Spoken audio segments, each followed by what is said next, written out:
نماز کے بعد دوسرا اہم ترین رکن زکوٰۃ ہے، اور پھر زکوٰۃ کی مختلف اقسام ہیں، چاہے وہ فصلوں کی زکوٰۃ ہو، جانوروں کی زکوٰۃ ہو، مال کی زکوٰۃ ہو، یا مال تجارت ہو، یا کوئی نقدی انسان کے پاس جمع مال پیسہ کسی بھی صورت میں ہے، اس صورت میں ہو تو وہ انسان کے اوپر واجب ہے، اس کا ایک نصاب اسلام نے، شریعت مطہرہ نے مقرر فرمایا ہے، جو میں آخر پہ عرض کروں گا۔ اور ایک زکوٰۃ کی صورت اس ماہ مقدس میں صدقہ فطر کی صورت میں بھی ہے۔ تو اس حوالے سے قرآنی احکام کیا ہے، اللہ جل شانہ کا کیا حکم ہے، پروردگار عظیم کے پاک نبی صلی اللہ تعالیٰ علیہ وآلہ وسلم نے اس کے بارے میں کیا حکم ارشاد فرمایا ہے، اس کی ادائیگی کرنے والوں کے لیے اللہ اور اس کے رسول کی طرف سے کیا خوشخبری اور نوید ہے، اور جو شخص اس کی ادائیگی نہیں کرتا اس کے لیے کیا سزا اور وعید ہے۔ یہ ساری چیزیں تو ممکن نہیں ہے اس مختصر نشست کے اندر ان کو تفصیلی ذکر کیا جائے، لیکن مفہوماً یا جس قدر ممکن ہوا میں عرض کرتا ہوں، اللہ جل شانہ ہم سب کو عمل کی توفیق عطا فرمائے۔ پہلی چیز تو یہ ہے کہ اس کے اندر زکوٰۃ، جس کا تذکرہ قرآن نے ارشاد فرمایا کہ وَأَقِیمُوا الصَّلَاۃَ وَآتُوا الزَّکَاۃَ، نماز قائم کرو اور زکوٰۃ کو ادا کرو، زکوٰۃ کی ادائیگی کرو۔ 82 مقامات قرآن پاک کے اندر ایسے ہیں جہاں پہ اللہ جل شانہ نے جہاں اپنے بندوں کو نماز پڑھنے کا حکم ارشاد فرمایا ہے، وہاں ساتھ ساتھ پروردگار عظیم نے اپنے محبوب کے غلاموں کو زکوٰۃ کی ادائیگی کا بھی حکم ارشاد فرمایا۔ فرمایا اقیموا الصلاۃ وآتوا الزکاۃ۔ تو اس طرح کے 82 مقامات قرآن پاک کے اندر پروردگار عظیم نے جن کا تذکرہ کیا ہے ایسے ہیں کہ وہاں انسان کو، بندہ مومن کو، حضور کے امتی کو نماز کے ساتھ زکوٰۃ کی ادائیگی کا حکم بھی ارشاد فرمایا۔ بلکہ ایک حدیث طیبہ میں تو یوں سرکار ارشاد فرماتے ہیں، فرمایا کہ جو شخص نماز پڑھتا ہے اور زکوٰۃ کی ادائیگی نہیں کرتا اس کی نماز ہی قابل قبول نہیں ہے۔ تو قرآن پاک میں ان چیزوں کا حکم ہے، لیکن پہلے اس کی تھوڑا اس تفصیل میں جانے سے پہلے اس کا معنی اور مفہوم ہم جانتے ہیں کہ زکوٰۃ کا معنی کیا ہے۔ زکوٰۃ کے علماء لغت نے اس کے 2 معنوں کو بیان فرمایا ہے۔ ایک اس کا معنی یہ ہے کہ زکوٰۃ کا معنی نشو و نما پانا، بڑھنا، مال کا بڑھ جانا۔ جس طرح لغت عرب کے اندر زکات زروں کا لفظ استعمال ہوتا ہے کہ کھیتی بڑھ گئی، نشو و نما پا گئی، وہ بڑھ رہی ہے، پھیل پھول رہی ہے۔ تو اسی طرح زکوٰۃ کا اگر یہ مفہوم لیا جائے تو اس کا معنی اور مفہوم یہ بنتا ہے کہ اللہ پاک نے جو اپنے بندوں کو زکوٰۃ کی ادائیگی کا حکم ارشاد فرمایا ہے، اس کا معنی یہ ہے کہ جب انسان زکوٰۃ کی ادائیگی کرے گا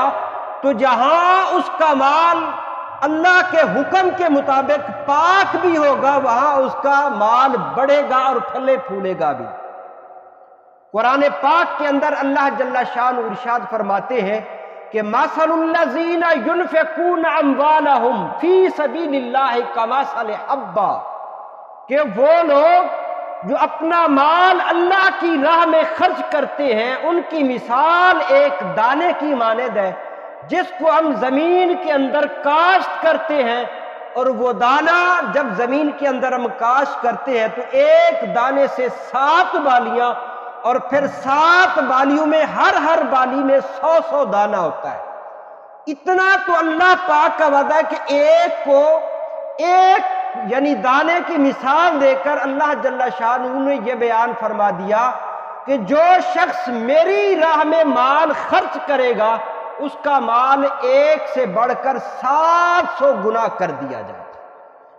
اور اگر اس کے اندر خلوص مزید بڑھ گیا تو پروردگار عظیم ارشاد فرماتا ہے واللہ یضاعف لمن یشاء،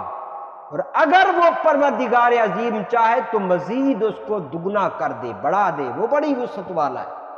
تو گویا اس کا جو لغوی مفہوم ہے زکوٰۃ زروں کے حوالے سے کہ جس مال کا بڑھنا، اگر کوئی شخص زکوٰۃ کی ادائیگی کرے گا،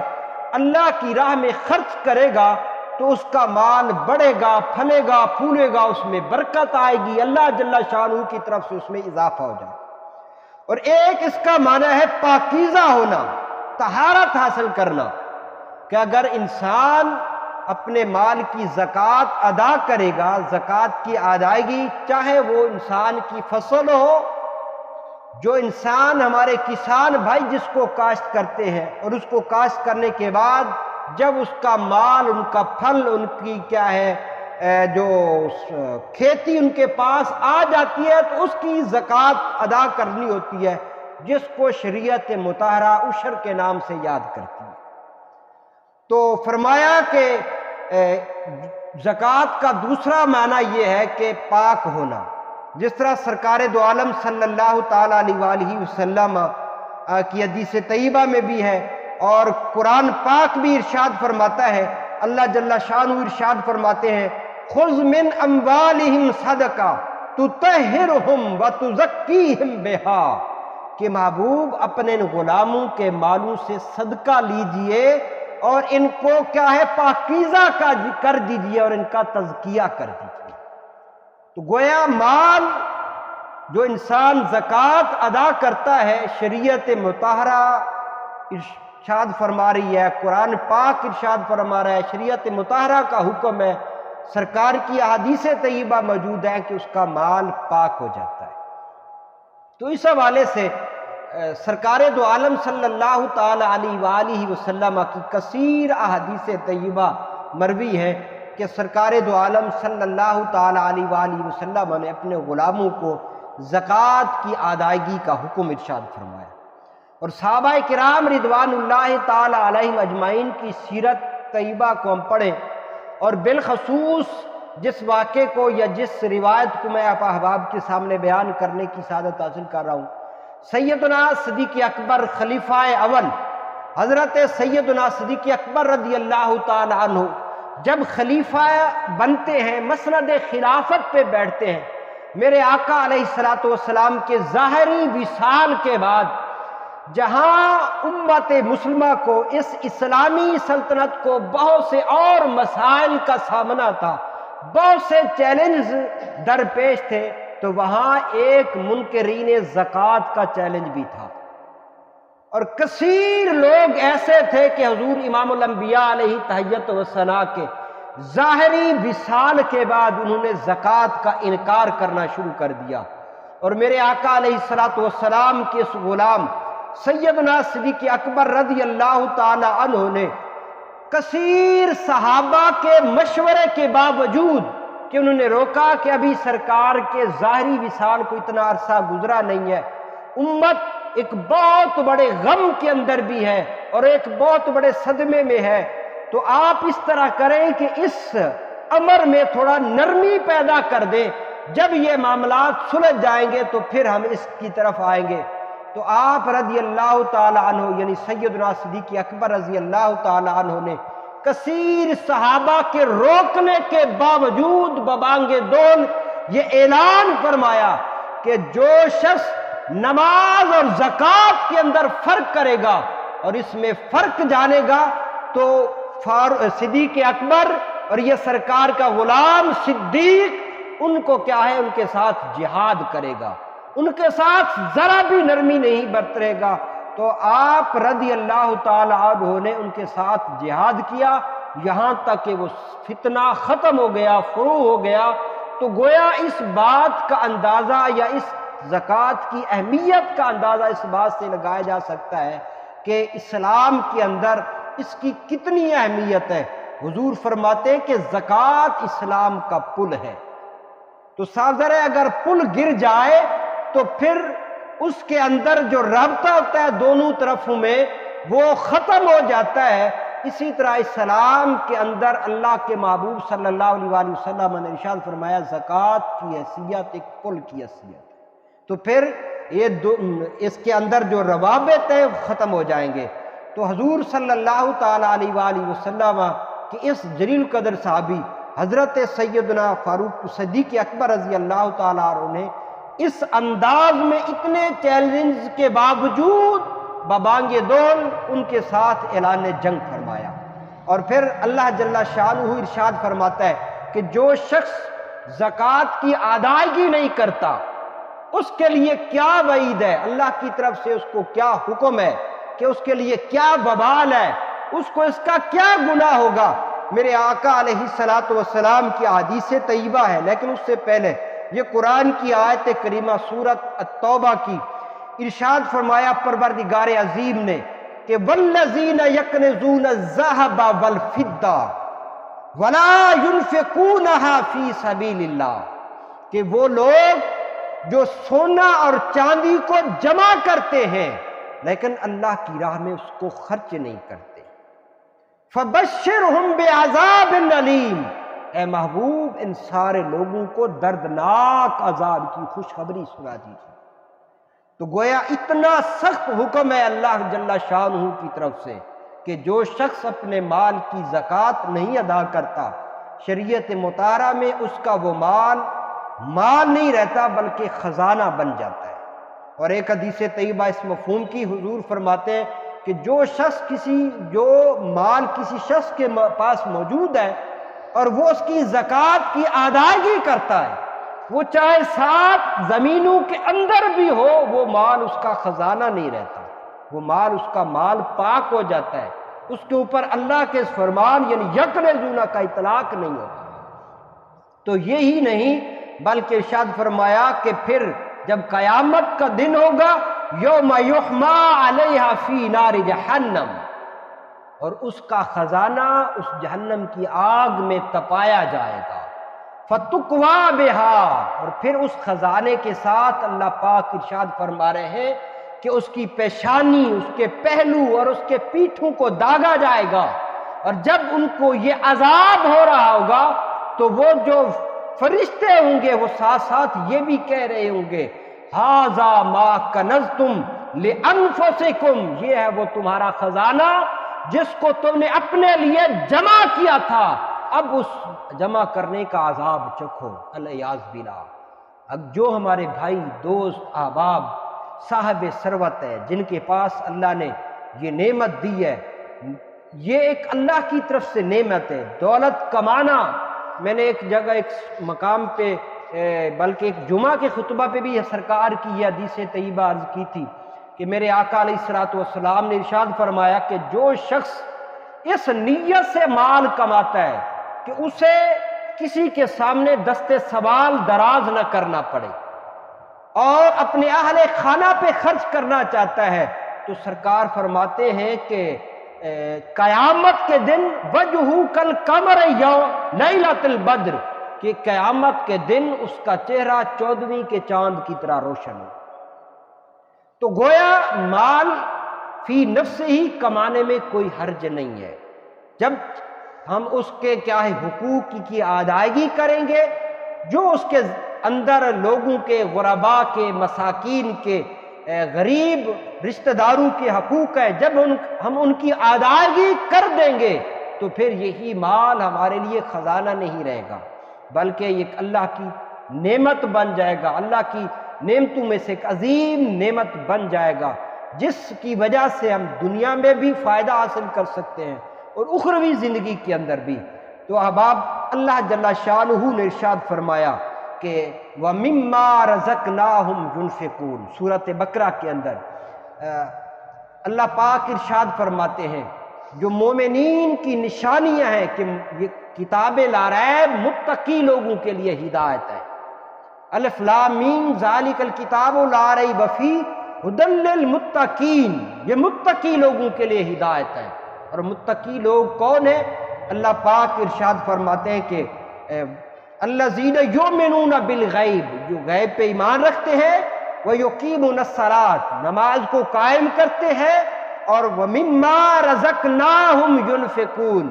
جو کچھ ہم نے انہیں دیا ہے اس میں سے، انسان کا اپنا تو ہے ہی کچھ نہیں، جو کچھ دیا ہے پروردگار عظیم کی طرف سے اسے بطور نعمت ملا ہے۔ اور قرآن بھی یہی ارشاد فرما رہا ہے وَمِمَّا رَزَقْنَاهُمْ يُنْفِقُونَ، جو کچھ ہم نے انہیں دیا ہے اس میں سے اللہ کی راہ میں وہ خرچ کرتے ہیں۔ یہ مومنین کی نشانی ہے۔ اور سورۃ المومنون کے اندر اللہ جل شانہ نے مومنین، کامل مومن اور کامیاب مومنوں کی نشانی کو بیان کرتے ہوئے ارشاد فرمایا کیا ارشاد فرمایا؟ اللہ پاک ارشاد فرماتے ہیں کہ والذین ہم للزکاۃ فاعلون، کہ وہ ایسے لوگ ہیں جو زکوٰۃ کے صفت کے ساتھ متصف ہیں، ہمیشہ وہ زکوٰۃ کا فعل ادا کرتے رہے۔ یہ نہیں کہ ایک مرتبہ زندگی کے اندر انہوں نے زکوٰۃ ادا کر دی تو اس کی زکوٰۃ ادا ہو گئی، نہیں، بلکہ جب بھی ان کے اوپر صاحب ثروت لوگوں کے اوپر اللہ کی طرف سے زکوٰۃ فرض ہوئی تو انہوں نے بخوشی اللہ کی رضا کی خاطر حکم ربی اور حکم خداوندی سمجھتے ہوئے شریعت مطہرہ کے حکم پہ عمل کرتے ہوئے وہ زکوٰۃ کی ادائیگی کرتے ہیں۔ ارشاد فرمایا کہ یہی کامل مومن ہے والذین ہم للزکاۃ فاعلون، کہ وہ زکوٰۃ کی صفت سے متصف ہیں، فعل زکوٰۃ کو ہمیشہ ادا کرنے والے۔ تو احباب، ہمارے اس دور کے اندر جو صاحب ثروت لوگ ہیں، کون ہے صاحب ثروت لوگ؟ شریعت مطہرہ نے ان کے لیے بھی ایک نصاب متعین کیا ہے۔ آج کے اس ریٹ کے مطابق یا چاندی کے اس ریٹ کے مطابق جس آدمی کے پاس، جس شخص کے پاس 1,26,000 قیمتاً یا چاندی کی صورت میں، مال تجارت کی صورت میں اگر پیسے موجود ہیں، نقدی کی صورت میں، یا اس کا کوئی کاروبار ہے، اس کا سرمایہ موجود ہے، تو وہ صاحب نصاب ہے۔ اگر اس کے اوپر ضروریات اصلی سے وہ وافر ہے، مثلا اس کا گھر ہے رہنے کا، اور گاڑی ہے، سواری، مکان اور کھانے پینے کی اشیاء، برتن، یہ ضروریات زندگی میں شامل ہے، اس سے اگر وہ زائد ہے اس کے پاس تو وہ شخص صاحب نصاب ہے۔ اور یہی حکم ہے صدقہ فطر کا۔ میرے آقا علیہ الصلوۃ والسلام کی حدیث طیبہ کا مفہوم ہے، آقا علیہ الصلوۃ والسلام فرماتے ہیں کہ جو شخص روزے رکھتا ہے اور اگر وہ صاحب نصاب ہے اور وہ صدقہ فطر کی ادائیگی نہیں کرتا تو اس کے روزے زمین و آسمان کے درمیان معلق رہتے ہیں، مقبولیت کو نہیں پہنچتے۔ تو یہ ماہ مقدس جہاں ہم، اور یہ عرض کرتا چلوں کہ یہ زکوٰۃ کی ادائیگی رمضان شریف کے اندر ہی ضروری نہیں ہے۔ جب انسان کے پاس مال آیا کسی سورس سے اور جب اس کے اوپر سال گزر گیا تو وہ صاحب نصاب ہے، تو سال گزرنے کے بعد اس کے اوپر زکوٰۃ فرض ہے۔ اور وہ کبھی اسلامی کسی بھی مہینے میں، اگر ربیع الاول شریف میں آیا تو پھر اگلے ربیع الاول میں، اگر رمضان شریف میں آیا تو رمضان میں۔ ہاں، رمضان میں تھوڑا سہولت ہوتی ہے، ایک تو اس میں یاد رکھنا آسان ہوتا ہے، دوسرا اس میں ثواب کی ریشو خصوصاً اللہ کی طرف سے ایک پیکج ہوتا ہے، جس طرح ہم کہتے ہیں جی ثواب میں بڑھ جاتا ہے، مقدار اس کی بڑھ جاتی ہے، تو ادائیگی کرتے ہیں عموماً یہ لوگ۔ اور صدقہ فطر کی ادائیگی تو صاف ظاہر ہے رمضان شریف میں بھی ہے۔ تو اس حوالے سے احباب، جو صاحب نصاب ہمارے دوست ہیں، اور اس میں پہلا حکم شریعت مطہرہ میں یہی ہے کہ اپنا جو قریبی عزیز ہے، اور وہ اصول و فروع میں، یعنی ماں یا باپ، دادا دادی، اس حوالے سے نہیں ہے، بیٹے بیٹیاں نہیں ہیں، باقی کوئی عزیز قریبی ہے تو ہم شروع اس سے کریں، اگر وہ نہیں ہے تو پھر کسی اور غریب کو بھی دے سکتے ہیں۔